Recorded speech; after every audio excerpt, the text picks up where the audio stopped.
now you have the Q&A. If you have any questions, you can type in the chat box while I review last week's report entries.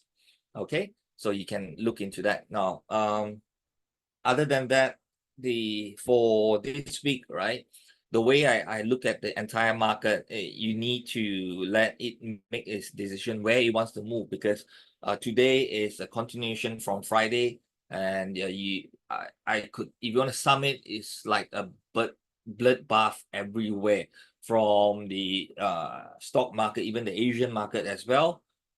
You have that, and then the crypto market, basically, you know, all this, you saw huge movements. So usually one of the best things is let it settle down, and then we'll have a clearer idea what it wants to do. We know where it wants to go. I mean, what's the next possible movements, but the thing is that exactly at where, if you want to drop, it drops, right? But how far can it go?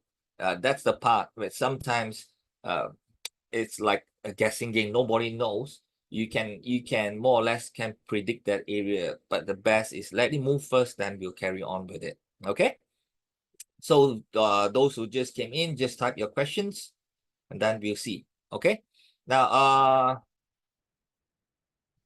okay, so this particular trade over here, the dollar index trade, so we were looking at 104.60 to sell last week, and as we can see, impulse move breaking this swing here on the M5. And if you look, this was the gap in between. So at the top of this gap, this is where your entry was. Came up, fill it, and then you were happy. It came down again, only to give you the jitters when it started pushing up very strongly, and then only coming down all over again, and you can breathe a sigh of relief. And with that non-farm payroll, it gave even a super move downwards, and even much, you know, giving you even much more profit there. All right. So this one, if you make money in the dollar index, probably you will also make money in the euro dollar as well. So we were looking at the 1.0740 area to look for the buys. We saw that movement up there. Impulsive move up, breaking this particular swing right there, right over here, breaking it, and then creating the gaps right there. So this would have been the area you would have filled the entry. Then you can see moving up, down again, and then later on moving up much higher. So it's fine. It's a good trade here as well. Dollar Swiss, this is another huge trade that you were able to make right over there.